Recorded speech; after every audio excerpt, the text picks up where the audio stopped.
नमस्ते, मैं हूं एडवोकेट पदम गिरी।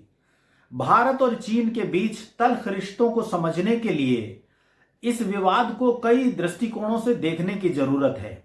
पहला जो विवादित मामला है वो है मैकमोहन रेखा। सन 1914 में भारत की जो अंग्रेजी सरकार थी और तिब्बत के बीच शिमला में एक समझौता हुआ। वहां जो समझौता हुआ वो सीमा रेखा को लेकर हुआ। कई वर्षों तक इस सीमा रेखा का अस्तित्व विवादों के कारण दबा रहा। सन 1937 में सर्वे ऑफ इंडिया के मानचित्र में इसे आधिकारिक भारतीय सीमा रेखा के रूप में दर्शाया गया। सर मैकमोहन उस समय भारत के विदेश सचिव थे और उन्होंने इस समझौते में बड़ी अहम भूमिका अदा की थी, इसलिए उनके नाम से इस रेखा का नाम मैकमोहन रेखा रखा गया।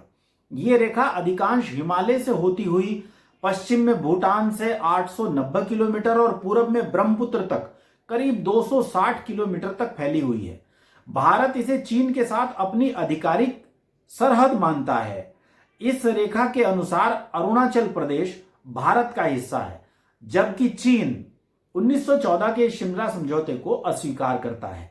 चीन का कहना है कि तिब्बत स्वायत्त राज्य नहीं था, इसलिए उसे अंग्रेजों के साथ समझौते का कोई अधिकार ही नहीं था। इस तरह चीन मैकमोहन रेखा को कभी नहीं मानता, बल्कि सीमा रेखा को मानने के लिए उसके अपने मापदंड हैं। वो अरुणाचल प्रदेश को चीन का हिस्सा मानता है और इसे दक्षिणी तिब्बत कहता है। दूसरा विवाद है तिब्बत का। तिब्बत का इतिहास बहुत उथल पुथल भरा रहा है। तिब्बत कभी स्वायत्त, कभी मंगोलों के अधीन, कभी नेपाली गोरखाओं के अधीन, कभी अंग्रेजों के अधीन और कभी चीनी राजवंशों के अधीन रहा है। सन 1909 में चीन के चिंग राजवंश ने तिब्बत पर अधिकार कर लिया, लेकिन 3 वर्षों बाद ही यानी सन 1912 में 13वें दलाई लामा के नेतृत्व में तिब्बतियों ने चीनियों को खदेड़ दिया और 1912 में दलाई लामा ने तिब्बत को स्वतंत्र घोषित कर दिया। सन 1951 में चीन ने अपनी फौजें भेजकर तिब्बत पर दोबारा नियंत्रण कर लिया। 14वें यानी वर्तमान दलाई लामा जो हैं वो 1959 में भागकर भारत आ गए। चीन में उस समय चाउ एन लाई का शासन था। चीन को भारत द्वारा दलाई लामा को शरण देना बिल्कुल अच्छा नहीं लगा और कटुता बढ़ती चली गई। कुछ ऐसी सुनी सुनाई कहानियां भी हैं कि दलाई लामा ने भारत में शरण देने के लिए उस समय के सत्ता शीर्ष को बेहिसाब सोना, चांदी और हीरे जैसी चीजें उपहार में दी थी। वो ये सोना, चांदी, हीरे ये सब तिब्बत से भागते समय अपने साथ लाए थे। उस सोने, चांदी, हीरे के लालच में तत्कालीन सत्तानशीन व्यक्ति ने चीन से दुश्मनी मोल ली। यदि इन कहानियों में सच्चाई है तो निश्चित ही वो बेशुमार दौलत आज भी उस सत्ताधीश के वंशजों के पास। अब आते हैं सन 1962 के भारत चीन युद्ध पर। 1959 में दलाई लामा को भारत में शरण देने के साथ ही भारत चीन सीमा पर दोनों देशों के सैनिकों के बीच हिंसक झड़पें शुरू हो गई थी।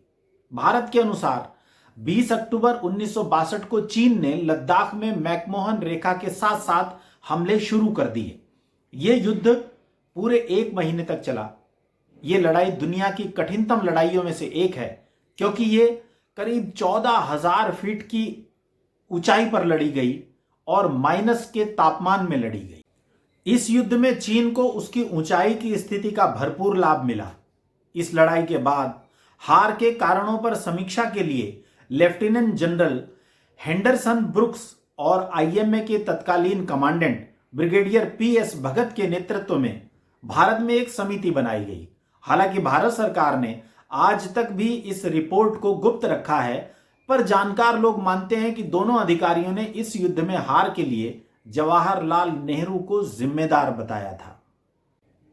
सन 1962 में यानी युद्ध के समय ब्रिटेन का जो प्रमुख समाचार पत्र है टाइम्स, उसमें एक भारतीय पत्रकार काम करते थे, नेविल मैक्सवेल।